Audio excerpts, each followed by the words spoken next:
Hello and welcome to another episode of the Clinical Pharmacists Podcast. I'm your host, Senior IP Pharmacist, Clinical Lead of CPS and the founder of Clinical Pharmacists Academy, Ruhina Kassam.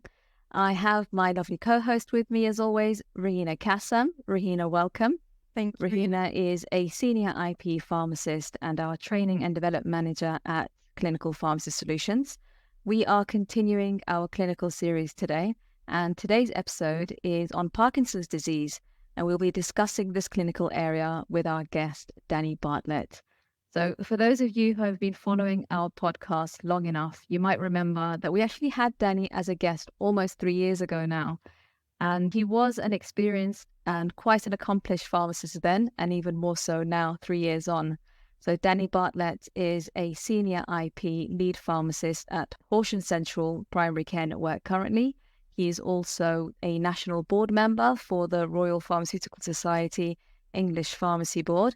He is a senior lecturer at the University of Brighton and also the Interprofessional Leadership and Educational Fellow at Health Education England. Danny, welcome and thank you so much for joining us again. Hi, thank you for being here. Fantastic. So I think to kick off the discussion today, as I said, it's all about Parkinson's disease. It might be good if we can start with how you actually became interested in this clinical area, what your experience has been like in managing this condition in primary care. Sure, yeah. So I've always been interested in Parkinson's. When I qualified as a community pharmacist, and I worked across multiple community pharmacies just as a relief manager. And there was some training that came up in collaboration with King's in London, and we got a consultant neurology pharmacist down to give us some extra training around it. So even in a community pharmacy kind of setting, we got that training, which was really cool. It was all free. Just taught us around kind of the things and doing when you're doing a medicines use review, what they were called back then, on Parkinson's patients. And then ever since then, I've kind of got the bug with it and love it. And then I've just kind of taken that into a primary care sphere. So instead of it being a medicines use review, it's kind of a structured medication review. I'm able to maybe affect it a bit more because I have more access to the notes, neurology letters and things like that. So it's really enjoyable. And I think that it's one of the key conditions when I'm teaching at uni, it's one of the key conditions where I think small changes can make really big differences to a patient's life. And that's why we're kind of best placed as pharmacists to do that.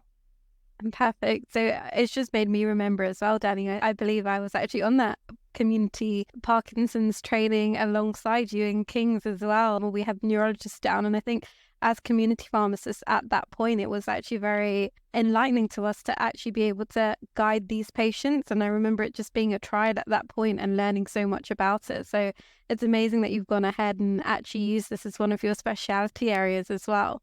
So coming from that, why do you think it's so important for pharmacists to have a good understanding and management of Parkinson's? I think shout out to Shelley Jones, by the way, who's the consultant pharmacist at Sort Edition. I know she is. I'm not a touch on her. She's an expert in it. So I think it's probably the best and clearest example, in my opinion, of medicines optimization and how you can make a small change in someone's medication and see a really good benefit, both therapeutically and kind of from a holistic way as well. So I think it's really important for pharmacists to kind of look at this as a condition that's going to just increase in numbers as we get kind of older, we live longer and we get more complex. So I think it's really important for us to recognize conditions like this and actually something as simple as timings of medication and things like that, not necessarily dose, just the timings. And we can come on to that later on, I think. But I think it's just around every pharmacist knowing what the condition is a bit more. I'm always very keen to show my students at Brighton a video of someone with Parkinson's disease, because some people may never have seen it and may never have presented itself to them. They might not have had a family member, for example, with it. So it's really important to know what the disease is, what the pathology is, but also how important the medication is for that condition. So that's why I think it's important. Absolutely. And as you said, being able to see the immediate impact of changing and guiding those patients on those medications can make such a direct impact. So what are some of the common pitfalls that pharmacists can face when dealing with this condition? And do you have any examples of bad practice or poor understanding led to any avoidable issues? A couple of things come to mind. So I think I don't know who came up with this dosage regimen, but you'll probably recognize it. But it was always kind of 8 a.m., 12 p.m., 5 p.m., and then 8 p.m. at night. And for some reason, when someone was on 4 times a day of Sinemet or coca-dopa, that was always the standard dose. And I think one of the easiest pitfalls is to just put that dose on a label when you're dispensing it and kind of think that that's fine and use it. I think it's a shortcut on some surgery systems. But I think in terms of thinking about what that means to the patient, every patient's going to have a different routine. Every patient's going to wake up at a different time of day, and everyone's going to need that first dose slightly earlier, slightly later, depending on what their day-to-day life is. So I think one of the most common pitfalls is not even asking that question to the patient. What's your routine like? What time do you get up? When do you do things? I had a patient that used to go swimming very early in the morning, but then when she got told she had to take her first tablet at 8 a.m., she gave up swimming because she was frozen or really unable to kind of function and move properly when she used to go swimming, which I think was about 6 in the morning. So moving her dose earlier made sense for her in her regime, whereas if you get someone that doesn't wake up until 8 o'clock, then that's going to be good for them. So I think that's really common.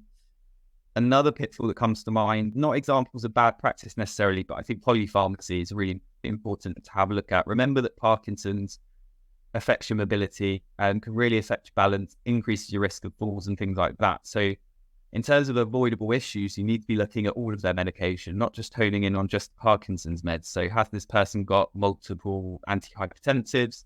Do they take them both in the morning? Maybe is it worth putting one in the morning, one in the evening, or maybe they don't need as many. Maybe their blood pressure needs to be closely monitored, and they might be getting some postural drops in their blood pressure. So I think in terms of polypharmacy, it's not just their Parkinson's meds. Understand that they're a whole person, but also their Parkinson's might lean them into being more at risk of falls and things like that. And I think that is something that maybe doesn't get done enough.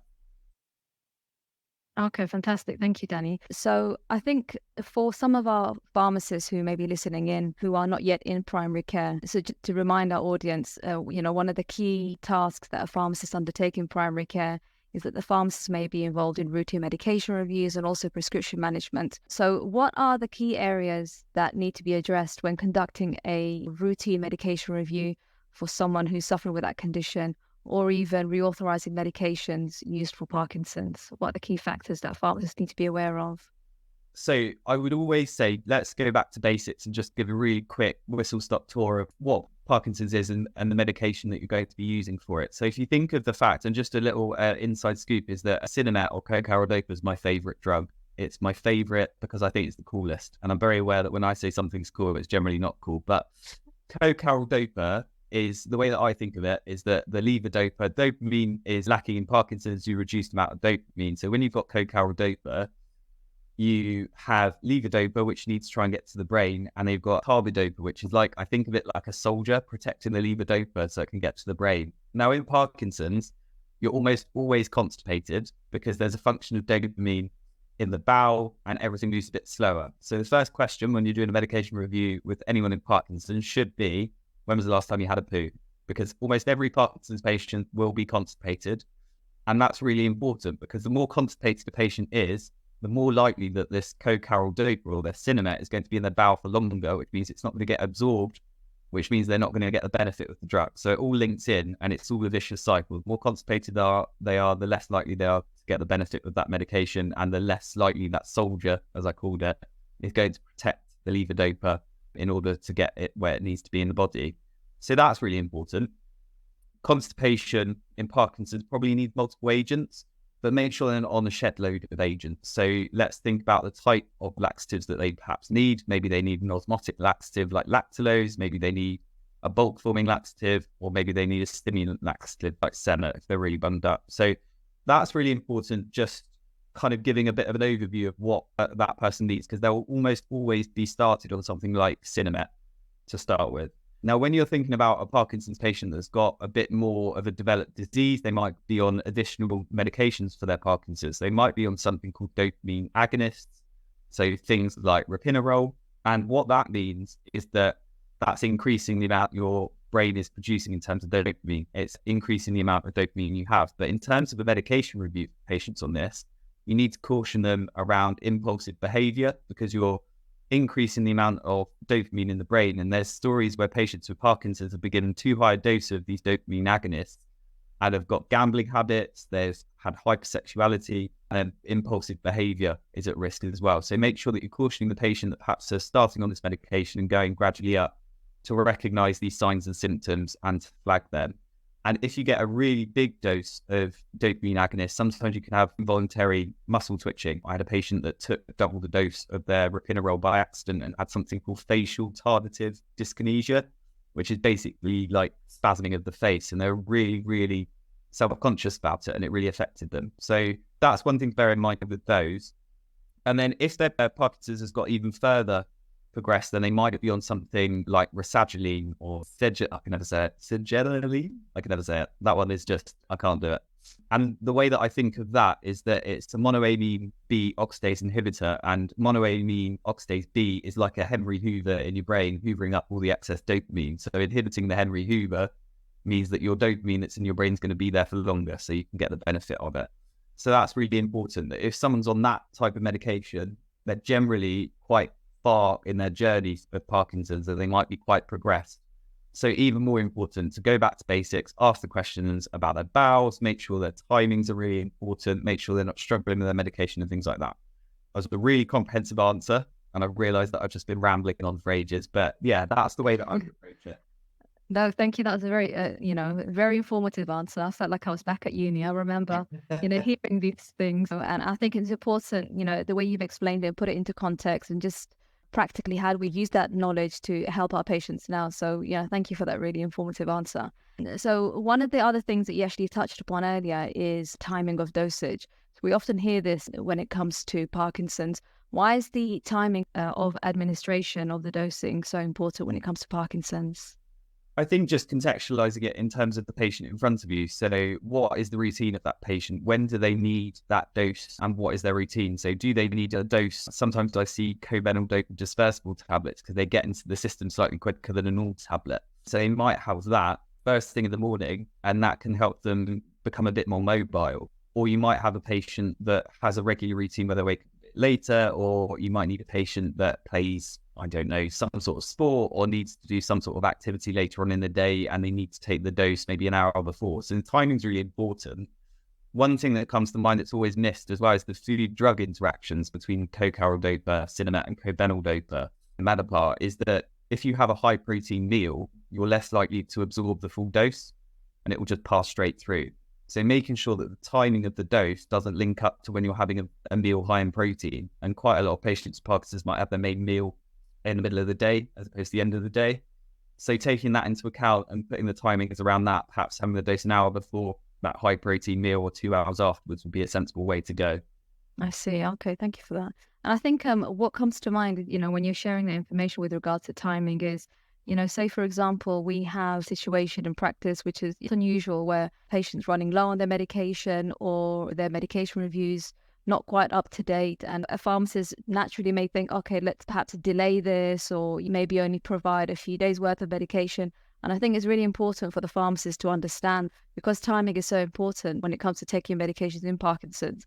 For a patient to go without their medication, even delaying it by a few hours, let alone a few days, can significantly impact the patient. So I think when we are faced with situations like this in practice where the medication review is not up to date, or, perhaps we're waiting on something else, unless we know that the patient isn't going to be significantly harmed by us issuing the medication on this occasion, despite all those other things being sort of overdue, my advice would be to just be a little bit more lenient. Would you agree, Danny? When it comes to issuing those medications? Make sure that they do not run out of medication. Issue that prescription as a one-off. Make sure that prescription is signed by the named GP or yourself if you're a prescriber.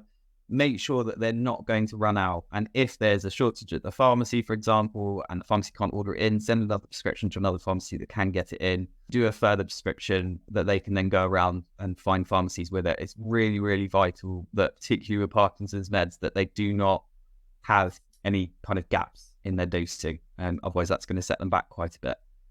And it's bad for their confidence as well. It's really important to point that out, is that actually, if they're frozen, as it's called, or if they're really immobile, that's really going to put them back. It's going to make them kind of withdraw into themselves and be less likely to kind of go out and about. So giving them the freedom to be able to do that, making sure that you've got regular doses, making sure you're reviewing the medication every year, sometimes kind of more frequently, is really important to that person's life. I think as well, just to highlight there as well, so with patients on Parkinson's medications, by them not having that supply and us not issuing that prescription, they would stop that medication abruptly, so increasing the risk of achonesias and more seriously things like neuroleptic malignant syndrome as well. So really important that they are not running out of their supply of medications. So just leading on from that, Danny, what are some of the red flags that pharmacists need to be aware of, and when should we refer patients? So I think obviously every patient is going to be under the care of a neurologist and possibly and probably a Parkinson's nurse as well. So they'll have a close communication with those two kind of entities. Probably more often will be the Parkinson's nurse. In terms of red flags, everything we've touched on in terms of if they're displaying impulsive behavior, if they feel that their symptoms are worsening and they might need a dose increase, if they've only just started on Sinemet but it's not really helping, then that would be when you'd refer into the Parkinson's nurse or the Parkinson's team and the neurologist, asking and maybe feeding back that the symptoms are being controlled. But you'd hope when someone gets started on the medication, they have the regular reviews. But in terms of kind of red flags we can pick up, I would look at the fact that what is that patient in front of you going to be more likely to be at risk of? And the first thing and the big alarm bells is fall. So make sure that that patient is given adequate warning and to take their medication at a particular time, adequate warning to keep track of their blood pressure, to make sure that they're taking it slowly, to make them aware that their mobility might kind of start to decrease on perhaps stuff and mobility that they might have had before, to make them aware of that and take things a bit slower. Because falls for me is the biggest thing that Parkinson's patients that can really set them back as well. And obviously in terms of the constipation, making sure that they're keeping that monitored and to let us know if that does become worse or if it's not being controlled with the laxatives that they've currently got is really important. Perfect, and thank you for that. And what would you say is like a good recommendation? How frequently should Parkinson's patients be having medication reviews? It really depends. It's quite hard to give a definitive answer. It depends how progressed their disease is, how stable they are, and how early on in their treatment pathway they are, really. So if you've got someone that is only started on one Sinemet a day, maybe in the evening or in the morning or something, they're unlikely to need a frequent review. But if you've got that Parkinson's patient that I kind of mentioned that's on 3 agents, really advanced disease, and is struggling to manage their own medication and maybe has a care or something like that, they might need more frequently than annual reviews. They might need 6-monthly reviews or something more frequent than that even. But you would hope that there's kind of care in place, or there's a Parkinson's nurse kind of sitting above that system and yourself to support you as well. So it's not you on your own. Just know the system around you, know what that patient's needs are. Perfect. Thank you, Danny.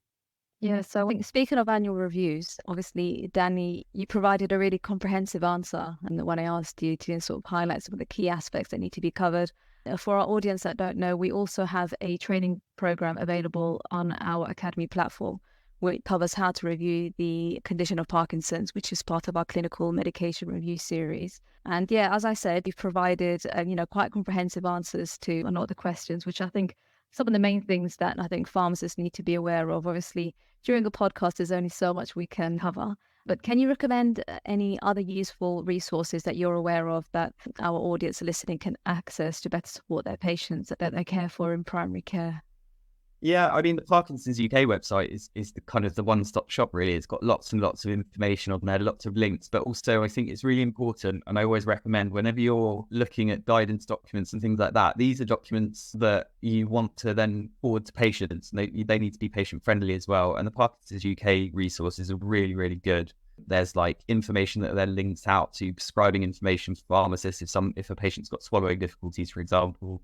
But it's also got really patient-friendly information about what the different types of drugs are, maybe not going into really weird analogies about Henry Hoover's, maybe a bit more scientific than mine, but really helpful, useful tools for patients. So when you're having that discussion with a patient, maybe that's got a new diagnosis or maybe has been given a new treatment, you can kind of link in with a website, send them an email or a text by AccuRx or something like that, and get them to read it and then maybe schedule a call the following week to catch up with them if they've got any questions. I think it's really important to be familiar with the resources that you send to patients. Don't just send it cold without you knowing what you're sending them. So I would say as a first step for any pharmacist kind of wanting to broach into this subject, check out the website, click on a few links, have a bit of learning, and I'm sure you'll probably find something on that website that you're like, oh, I didn't know that. And that's really important for us to develop as professionals, really, isn't it? Yeah, absolutely. Okay, fantastic, Danny. Thank you. So I think that's all we've got time for. I know you're a very busy man, Danny. So thanks again for sparing your time with us again. And it's clear that you're quite knowledgeable in this subject. So really appreciate you taking the time and giving us, sort of food for thought. Well, Ruhina would agree that it was quite informative. I certainly learned a couple of things as well. So yeah, thank you again, Danny, for joining us. And thank you, Ruhina. Thank you. Thanks very much. Bye. Thank you. Bye-bye.